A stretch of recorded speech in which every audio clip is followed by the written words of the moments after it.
Hello friends, welcome back to my channel logical Nivesh. ये मेरा weekly video है Nifty और बैंक निफ्टी के एनालिसिस के ऊपर। आज फिर से हम निफ्टी और बैंक निफ्टी का वीकली एनालिसिस करके एक डायरेक्शन निकालने की कोशिश करेंगे कि निफ्टी और बैंक निफ्टी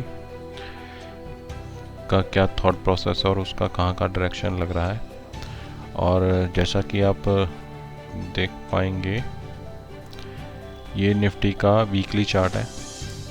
इसमें इसने इस ट्रेंड लाइन को आज तोड़ दिया है। वीकली कैंडल भी इसके क्लोज आया है नीचे, लेकिन हमने अपने जब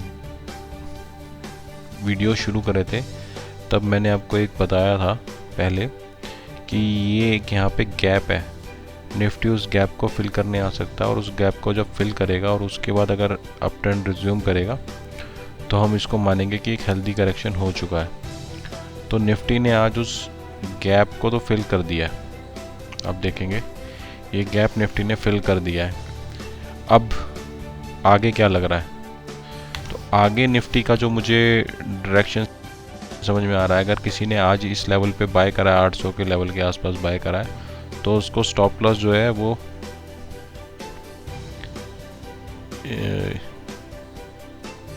इस कैंडल के बिलो लगाना चाहिए,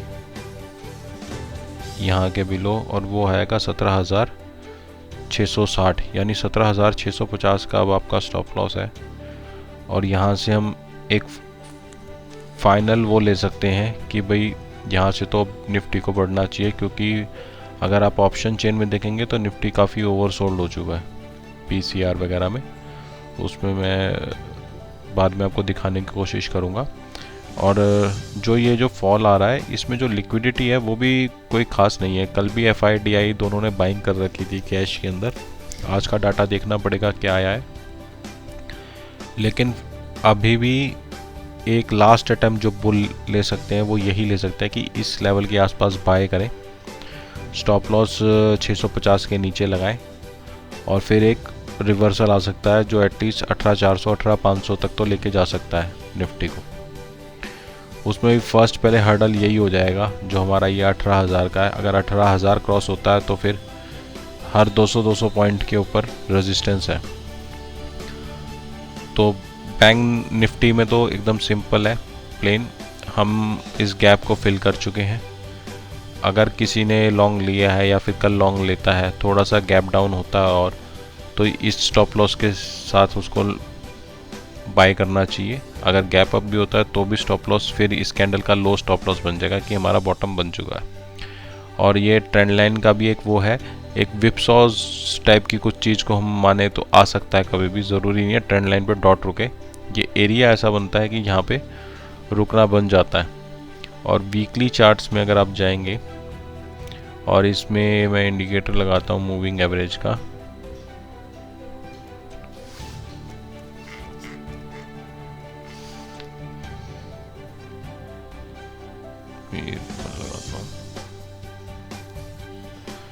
तो इसके अंदर आती है आपकी, इनपुट में डालते हैं।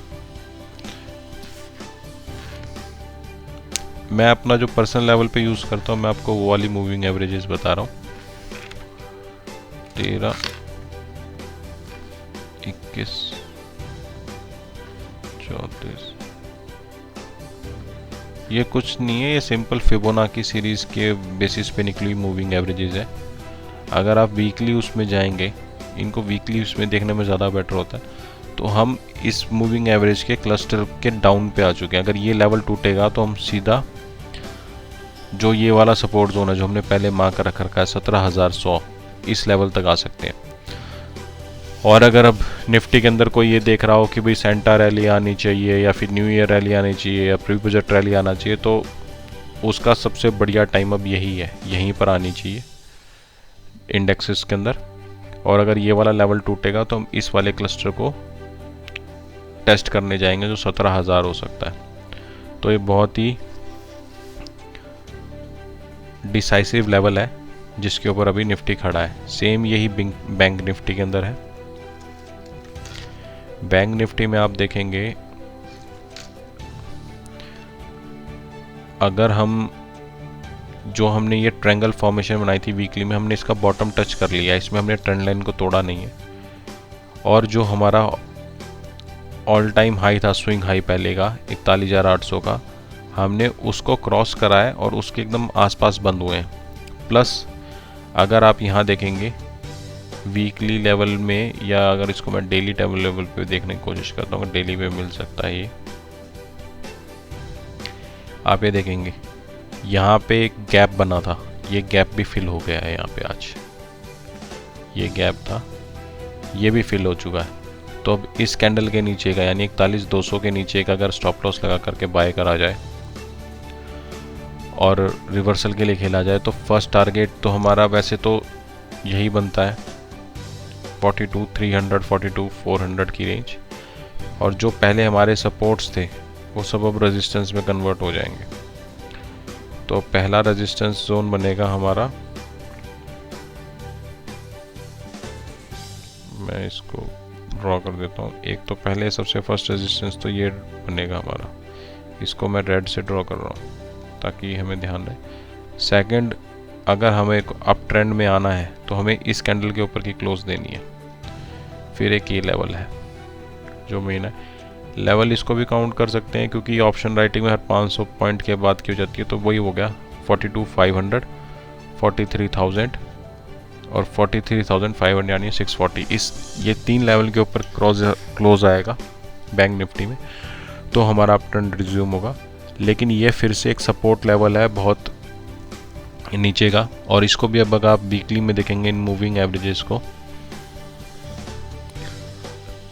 तो जो बैंक निफ्टी है वो अभी भी इन दोनों लेवल्स के ऊपर है। तो निफ्टी लोअर मूविंग एवरेज को टेस्ट कर चुका है, बैंक निफ्टी अभी भी हायर मूविंग एवरेज के ऊपर है।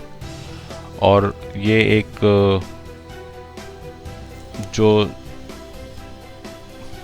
ब्रेकडाउन आया है या फिर एक सेलिंग आई है, ये एक लास्ट बाइंग अपॉर्चुनिटी हो सकती है बुल्स के लिए मार्केट में दोबारा से अपना गेन बनाने के लिए, और जो लेफ्ट आउट फीलिंग थी उन लोगों को दोबारा से एंट्री मिलने के लिए। अब ये एक सिचुएशन जो है, इसमें आपको अपना स्टॉप लॉस पूरा डिफाइन रखना पड़ेगा ताकि आप अपने लॉस को मिनिमाइज कर सकें या फिर एक एक्सपेक्टेशन के अंदर रखें। आपका मैनेज्ड रहे लॉस, बस आपको वो चीज़ चेक करनी है। और ट्रेड अभी भी लॉन्ग का लेना है। हाँ, अगर अब ये लेवल टूट जाते हैं, हमें मान लीजिए अब मंडे को इन लेवल्स के नीचे क्लोजिंग मिलती है, तो फिर ट्रेंड हमारा साइडवेज टू डाउन हो जाएगा, और स्लाइटली डाउन ही हो जाएगा, साइडवेज भी नहीं रह जाएगा वो, क्योंकि ये जो चैनल है ये एक तरह का, अगर मैं आपको इसको थोड़ा सा छोटे उसमें करके दिखाता हूँ, ये एक तरह का चैनल जो है, इसमें ये धीरे धीरे छोटा होता जा रहा था। इसको हम ये भी बोल सकते हैं ये एक तरह का पेनेंट है, कुछ इसको असेंडिंग ट्रायंगल भी बोल सकते हैं, अपर अपवर्ड बाइस। लेकिन बेसिक समझने का है कि ये रेंज धीरे धीरे इस चैनल की छोटी होती जा रही थी। अब हमने लोअर रेंज टेस्ट कर लिया, अगर हमने इसका ब्रेकडाउन दिया तो हम इस रेंज की जो टोटल वैल्यू है वो वहाँ तक टेस्ट कर सकते हैं, तो यहाँ तक। और अगर हमने इसका ब्रेकआउट दिया तो भी हम इसका एटलीस्ट हाई टेस्ट कर सकते हैं। तो अभी हम नीचे की साइड में, तो हमें यही सोचना चाहिए कि हम इसमें ब्रेकडाउन दे सकते हैं, लेकिन ये सपोर्ट लेवल है, इसलिए इस पर फिर भी एक बार बाय का लेके ट्रेड लिया जा सकता है। अगर कोई एग्रेसिव ट्रेडर है और कोई अगर सेफ ट्रेडर है तो उसको भी नहीं लेना चाहिए। या तो यहाँ पे एक बुलिश कंफर्मेशन बन जाए कैंडल के अंदर, डेली एक ग्रीन कैंडल बन जाए जो एटलीस्ट हमें 42,000 के ऊपर की क्लोजिंग दे दे। अगर हमें 42,000 के ऊपर की क्लोजिंग मिल जाती है, तब हमारे को दोबारा से ये इस लो को स्टॉप लॉस लगा के बाय करना चाहिए ट्रेड के अंदर। अदरवाइज़ अपने पोजीशंस को हेज करके रखें या फिर नई पोजीशंस ना लें। होपफुली आपको मेरा ये वीडियो जो है पसंद आया होगा निफ्टी और बैंक निफ्टी के एनालिसिस के बारे में, और मैं ऐसे एजुकेटिव वीडियोस डालता रहूँगा। Thank you for watching my channel. Have a great day.